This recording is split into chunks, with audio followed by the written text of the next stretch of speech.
Hello, everyone, and welcome to our podcast.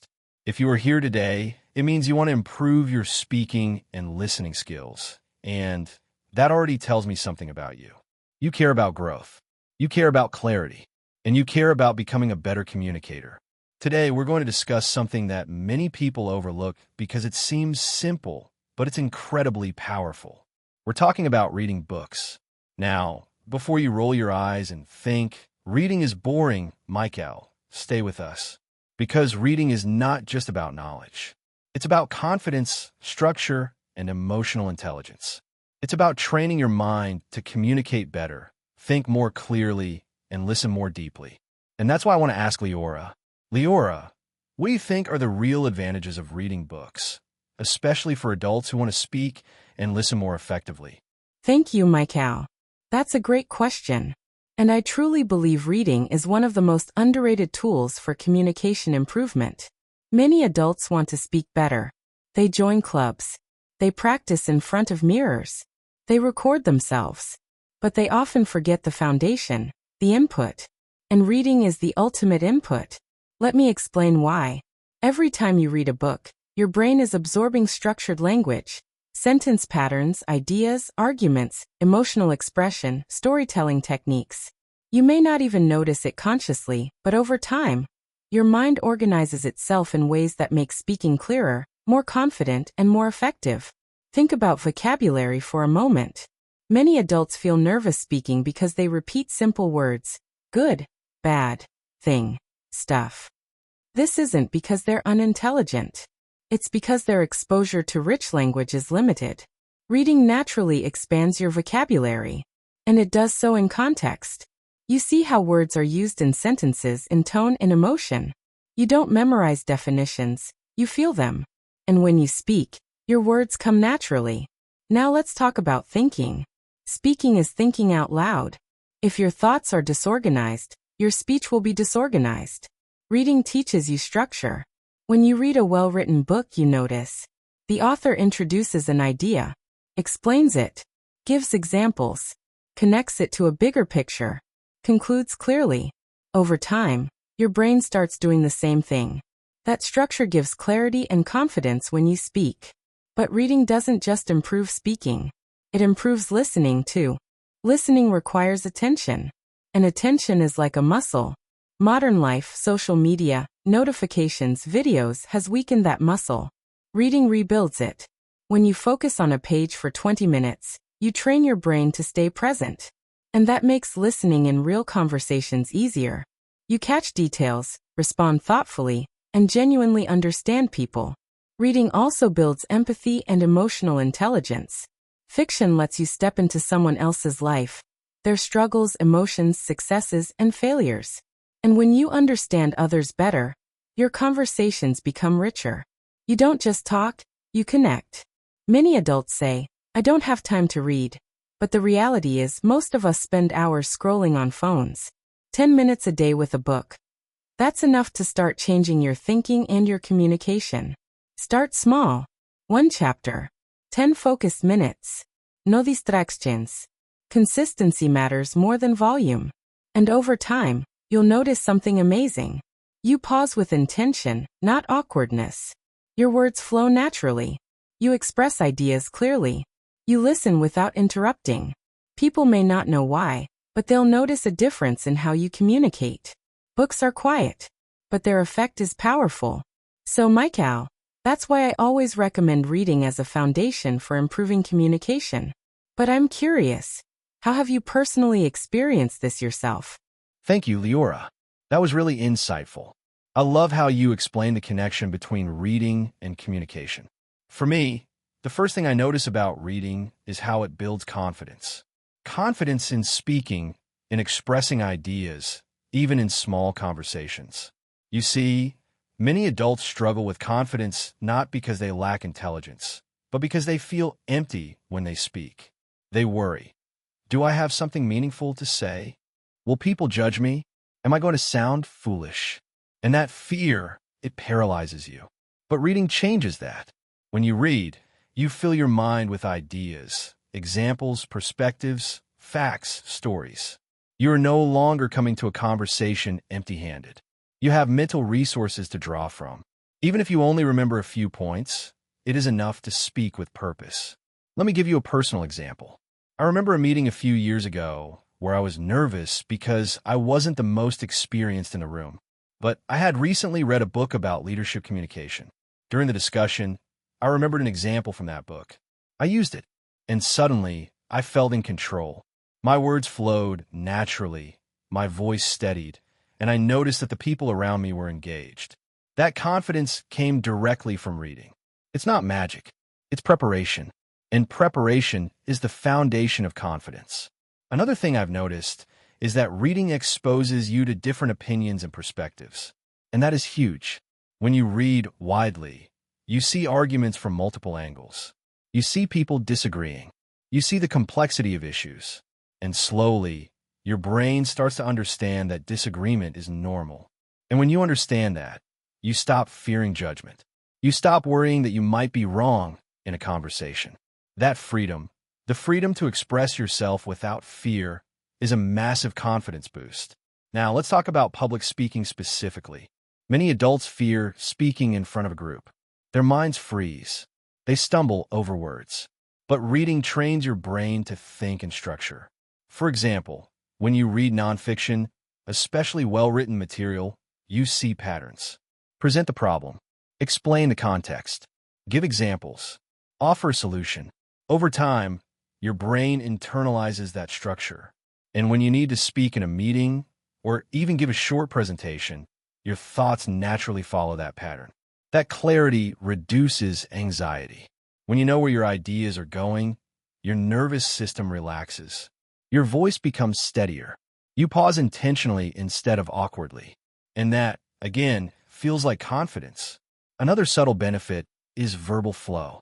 When you read a lot, your brain becomes familiar with the rhythm of language. You notice how sentences flow, how transitions are used. On the other hand, for example, as a result, and when you speak, these patterns come naturally. Your ideas connect smoothly. Your speech becomes fluent.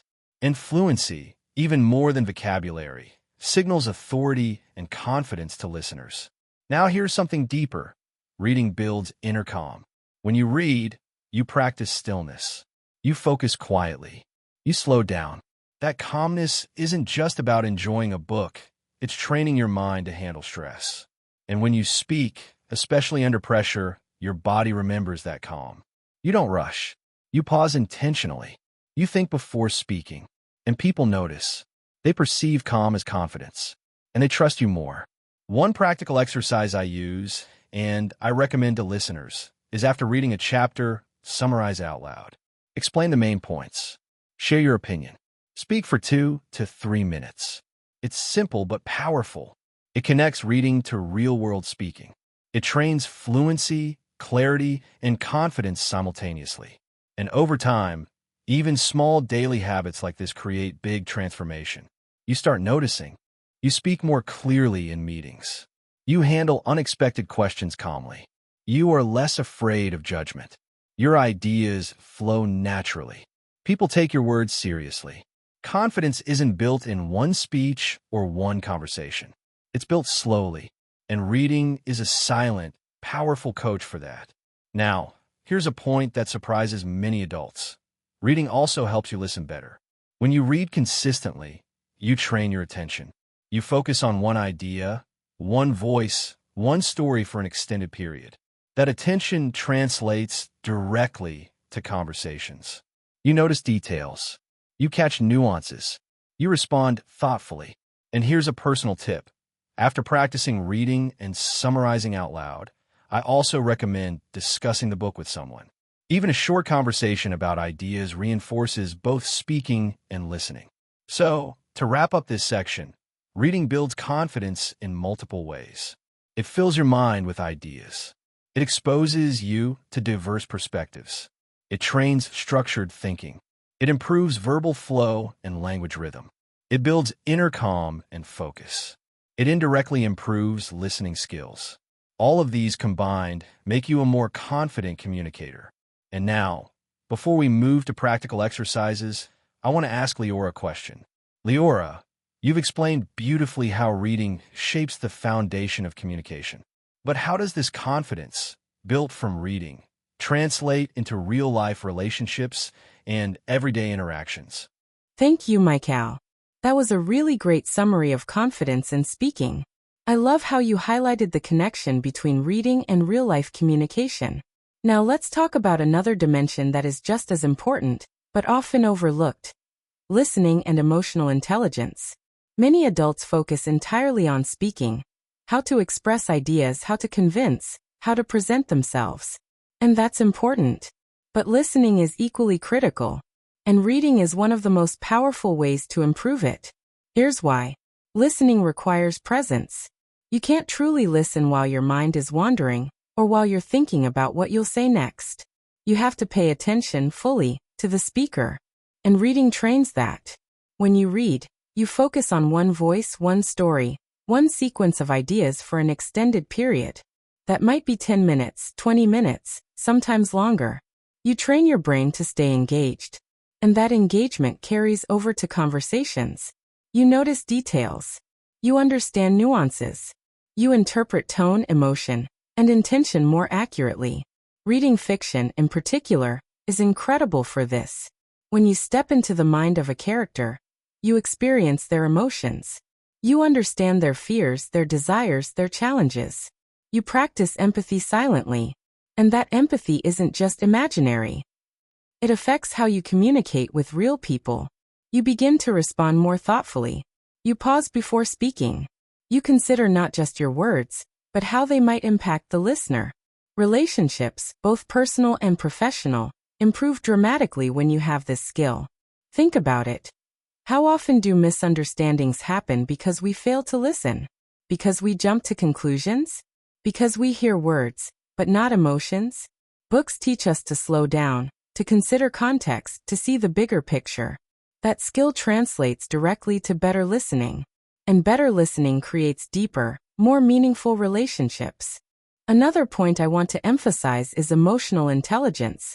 Emotional intelligence is the ability to recognize, understand, and manage your own emotions, as well as the emotions of others. And reading, especially novels and stories, is a training ground for this. You see conflict, disappointment, joy, anxiety, love, frustration. You feel it along with the character. You analyze why they acted a certain way. You reflect on what you might do in their position. Over time, this practice strengthens your ability to empathize with others in real life.